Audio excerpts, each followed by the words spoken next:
ये तो आपको बता दिया अभी। लेकिन स्टॉक्स गिरने के बाद कब रिकवर होते हैं? देखिए, जिंदगी कभी रुकती नहीं, बाजार कभी रुकते नहीं, लाइफ है, चलती रहेगी, आगे भी चलेगी। जो हो गया सो हो गया, आगे की सोचो। सिर्फ तैयार है हमारे साथ शेयरों का ट्रेंड बताने के लिए। संदीप बताइए। सर, हम एक्चुअली ये जो हेल्थ क्राइसिस है उसको बार बार ही कह रहे हैं कि क्या ये वो वित्तीय संकट है, क्या वो फाइनेंशियल क्राइसिस जैसा सिचुएशन है।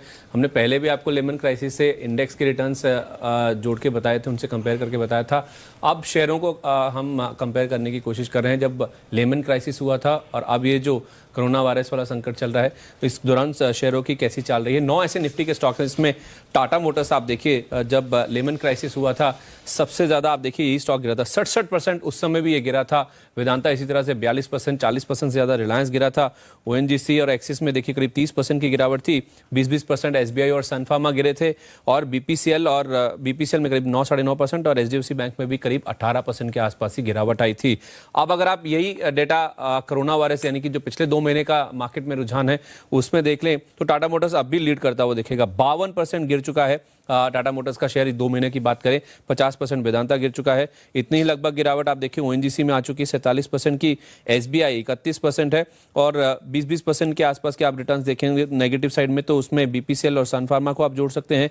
एक्सिस बैंक 25-26%, रिलायंस भी आप देखें तो करीब 30% के आसपास की गिरावट ऑलरेडी दिखा चुका है। तो ये तो बात हुई जो होता है जब भी आप देखिए ऐसी सिचुएशन मार्केट्स में बनती है, चाहे वो कोरोना वायरस की बात करें या फिर लेमन क्राइसिस की बात करें। अब इसके बाद क्या होता है 2 महीने बाद, और 2 महीने के बाद अगले 3 महीने में कैसे रिटर्न्स देखने को मिलते हैं।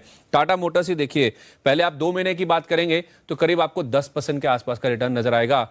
उसके बाद के 3 महीने देखिए 87% का रिटर्न इसने लेमन क्राइसिस के बाद दिया था। तो आप अंदाजा लगा सकते हैं जितनी तेजी से ये गिरता है उतनी तेजी से फिर ये चढ़ता भी दिखता है, और आप देखिए इस बार भी कुछ ऐसा ही रुझान है, गिरावट में लीड करता हुआ दिख रहा है। वेदांता आप देखें 42% गिरा था, 5.5% और गिरा था 2 महीने में, लेकिन उसके बाद 61% के रिटर्न इसने डिलीवर किए थे। इसी तरह से आप रिलायंस देखिए, अगले 2 महीने में लेमन क्राइसिस के बाद फ्लैट रहा था, लेकिन 60% के रिटर्न आप देखें अगले 3 महीने में, 2 महीने बीतने के बाद 3 महीने में 60% के रिटर्न इसने डिलीवर किए थे। इसी तरह से 43% ओएनजीसी, 10% से ज्यादा अगर आप देखें तो 4 स्टॉक्स हैं जिसमें आप देख सकते हैं एक्सिस, एसबीआई, सन फार्मा और एचडीएफसी बैंक। इनको आप देखें तो 10 से लेकर 20% की रिटर्न इन्होंने 2 महीने का समय बीत जाने दीजिए, उसके बाद 3 महीने में इतने रिटर्न इन्होंने डिलीवर किए थे। केवल बीपीसीएल है जो कि पहले 2 महीने में 20% चला, उसके बाद 2% के नेगेटिव रिटर्न दिए थे। लेकिन कुल मिला के अनिल जी ये 9 स्टॉक्स हैं, 9 में से 4 स्टॉक्स ऐसे हैं जब ये खत्म हो जाता है मामला पूरा, उसके बाद 2 महीने रुकते हैं, और बाकी आप देखिए अगले 3 महीने में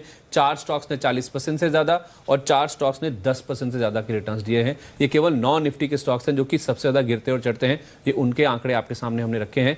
जब कोई चीज हो जाती है सबसे खराब, चाहे लेमन क्राइसिस वाला सिचुएशन देखिए, उसके 2 महीने बाद जो ठहराव का पीरियड होता है और उसके बाद जो 3 महीने में रिटर्न्स आते हैं वो आपके सामने है। तो अगले 3 महीने तक आपको पैसा लगाने का 2 से 3 महीने